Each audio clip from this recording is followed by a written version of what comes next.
फरवरी 2026, शिमला।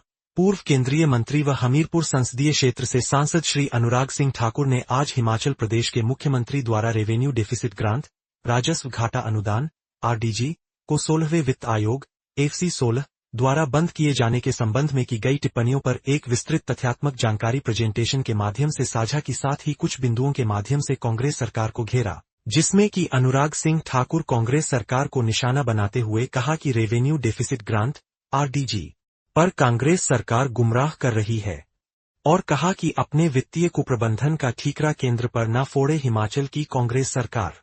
अनुराग सिंह ठाकुर ने हिमाचल प्रदेश की जनता को गुमराह न करने की बात कही और कहा कि केंद्र कर रहा हिमाचल की भरपूर आर्थिक मदद, कांग्रेस से ही नहीं संभल रहा प्रदेश। हमीरपुर संसदीय क्षेत्र के सांसद अनुराग सिंह ठाकुर ने बताते हुए कहा कि FC 16 के तहत हिमाचल का डेवोल्यूशन लगभग 2388 करोड़ रुपए बढ़ा।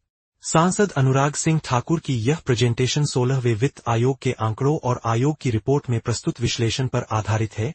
उनके अनुसार जो हिमाचल प्रदेश में रेवेन्यू डेफिसिट ग्रांट को लेकर पूरी स्थिति स्पष्ट करता है। श्री अनुराग सिंह ठाकुर ने कहा, आदरणीय प्रधानमंत्री श्री नरेंद्र मोदी जी के नेतृत्व में केंद्र सरकार ने सदा हिमाचल के हितों का विशेष ध्यान रखा है और कभी किसी भी प्रकार की कोई कमी नहीं आने दी। यह देखना दुर्भाग्यपूर्ण है कि रेवेन्यू डेफिसिट ग्रांट, आरडीजी, पर कांग्रेस सरकार प्रदेश को गुमराह कर रही है। मेरा हिमाचल की कांग्रेस सरकार से निवेदन है कि अपने वित्तीय कुप्रबंधन का ठीकरा केंद्र पर न फोड़े और कहा कि मैं आंकड़ों से साफ करना चाहूंगा कि नई फॉर्मूले के तहत हिमाचल का हिस्सा वास्तव में बढ़ा है। उससे पहले मैं बताना चाहूंगा कि रेवेन्यू डेफिसिट ग्रांट कोई स्थायी नहीं बल्कि अस्थायी व्यवस्था थी और 16वें वित्त आयोग ने सामान्य आरडीजी की सिफारिश नहीं की क्योंकि कई प्राप्तकर्ता राज्यों, जिसमें हिमाचल भी शामिल है, ने लगातार कमजोर कर प्रयास और उच्च प्रतिबद्ध व्यय का पैटर्न देखा गया। श्री अनुराग सिंह ठाकुर ने कहा, हिमाचल का डेवोल्यूशन घटा नहीं बल्कि बढ़ा है। अन्यायपूर्ण कटौती के कांग्रेस के खोखले दावों के विपरीत 16वें वित्त आयोग ने हिमाचल प्रदेश का विभाज्य पूल में हिस्सा 15वें वित्त आयोग के 0.830% से बढ़ाकर 0.914% कर दिया है। नए फॉर्मूले के तहत हिमाचल का पोस्ट रेवोल्यूशन प्राप्ति 2025 से 26 के बजट अनुमान BE में लगभग 11,561.66 करोड़ रुपए से बढ़कर 13,949.97 करोड़ रुपए हो गया है, जो लगभग 2,388 करोड़ रुपए की वृद्धि है। यह केंद्रीय कर डेवोल्यूशन में एक महत्वपूर्ण वृद्धि है।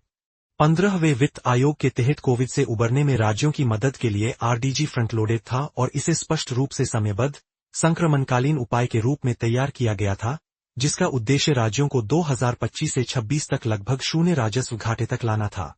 16वें वित्त आयोग ने परिणामों की समीक्षा की और निष्कर्ष निकाला कि 14वें वित्त आयोग और 15वें वित्त आयोग के तहत बड़े आरडीजी हस्तांतरणों के बावजूद वास्तविक राजस्व घाटा सामान्य की ओर नहीं बढ़ा क्योंकि कई राज्यों ने राजस्व संग्रहण को मजबूत नहीं किया या व्यय को युक्तिसंगत नहीं बनाया। इसलिए 16वें वित्त आयोग ने सामान्य आरडीजी को जारी रखना प्रतिकूल माना, क्योंकि यह विकृत प्रोत्साहन पैदा कर सकता है और संरचनात्मक सुधारों की दबाव को कम कर सकता है। श्री अनुराग सिंह ठाकुर ने बताया कि मोदी सरकार राज्यों के साथ भेदभाव नहीं करती है। 16वें वित्त आयोग फॉर्मूले के तहत कई विपक्षी शासित राज्यों को भी डेवोल्यूशन में लाभ हुआ है। 16वें वित्त आयोग द्वारा शुरू की गई क्षैतिज पुनर्वितरण, हॉरिजॉन्टल रीडिस्ट्रीब्यूशन, में मानदंडों का पुनर्वेटेज किया गया, जिसमें जनसंख्या जनसांख्यिकीय प्रदर्शन पर भार बढ़ाया गया और जीडीपी में योगदान के लिए 10% वेटेज जोड़ा गया, जबकि क्षेत्रफल पर भार कम किया गया। इससे कई राज्यों को लाभ हुआ, जिनमें कई विपक्षी शासित राज्य भी शामिल है, जबकि कुछ अन्य राज्यों को कमी आई। इसलिए 16वें वित्त आयोग के समायोजन को पक्षपातपूर्ण अभ्यास के रूप में चित्रित नहीं किया जा सकता। श्री अनुराग ठाकुर ने हिमाचल प्रदेश की तुलना उत्तराखंड से करते हुए बताया कि इन्हीं मापदंडों ने आयोग के निर्णय को प्रभावित किया। एक कम स्वयंकर प्रयास, लो ऑन टैक्स एफर्ट, हिमाचल का 2023 से 24 में स्वयं का कर राजस्व जीएसटीपी का लगभग 5.6% था, जबकि उत्तराखंड का स्वयं का कर प्रयास लगभग 6.1% था। यह अंतर महत्वपूर्ण है, क्योंकि उच्च कर प्रयास से केंद्र से ट्रांसफर पर निर्भरता कम होती है।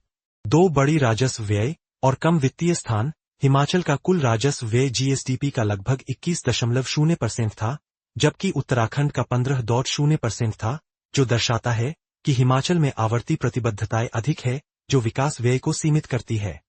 3 उच्च राजकोषीय और राजस्व घाटा, हिमाचल ने 2023 से 24 में जीएसटीपी का 5.3% राजकोषीय घाटा और 2.6% राजस्व घाटा दर्ज किया, जबकि उत्तराखंड का राजकोषीय घाटा 2.5% और राजस्व अधिशेष 1.1% था। लगातार राजस्व घाटा ठीक वही समस्या है जिसे आरडीजी, रेवेन्यू डेफिसिट ग्रांट्स, समाप्त करने के लिए बनाए गए थे, न कि बनाए रखने के लिए। 4 भारी देनदारियां, ऋण बोझ। हिमाचल की बकाया देनदारियां 2023 से 24 में जीएसटीपी की लगभग 42.8% थीं, जबकि उत्तराखंड की 25.5% थीं। उच्च ऋण से ब्याज भुगतान बढ़ता है और वित्तीय लचीलापन कम होता है। 5 कम पूंजीगत व्यय, लो कैपिटल एक्सपेंडिचर पुश। आंकड़े दिखाते हैं कि हिमाचल का कुल व्यय में पूंजीगत व्यय, केपेक्स, का हिस्सा अन्य राज्यों की तुलना में अपेक्षाकृत कम है, जो संकेत देता है कि बजट का बड़ा हिस्सा राजस्व व्यय और ऋण सेवा में खपत हो रहा है, न कि उत्पादक निवेश में। ये मापदंड ही कारण है कि 16वें वित्त आयोग ने यह निर्णय लिया कि सामान्य आरडीजी को जारी रखना, जो संरचनात्मक वित्तीय कमजोरियों को छिपाता है, उचित नीति समाधान नहीं है। श्री अनुराग सिंह ठाकुर ने जोर दिया कि आयोग की सिफारिशें इन मापने योग्य वित्तीय वास्तविकताओं पर आधारित है, न कि पक्षपातपूर्ण विचारों पर या कांग्रेस की आधारहीन बयानबाजी पर। श्री अनुराग सिंह ठाकुर ने वित्त आयोगों में आरडीजी, राजस्व घाटा अनुदान की यात्रा का वर्णन किया।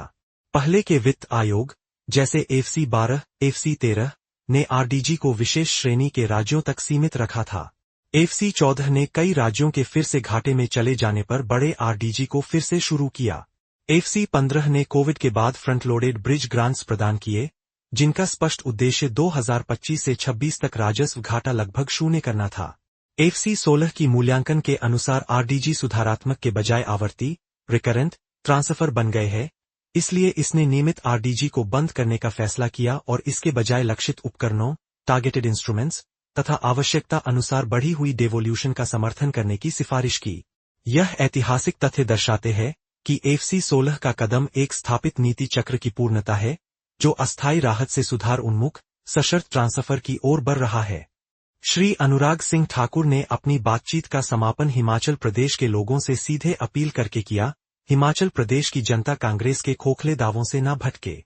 आयोग के आंकड़े दिखाते हैं कि एफसी 16 के तहत हिमाचल का डेवोल्यूशन लगभग 2388 करोड़ रुपए बढ़ा है। और अंत में अनुराग सिंह ठाकुर ने कहा कि हम जिस चुनौती का सामना कर रहे हैं, वह यह नहीं है कि कौन किसे ले रहा है, बल्कि यह है कि हम वित्तीय अनुशासन कैसे बहाल करें, कर प्रयास कैसे सुधारें और अपने भविष्य में निवेश कैसे करें। यही हिमाचल के लिए स्थायी समृद्धि का मार्ग है।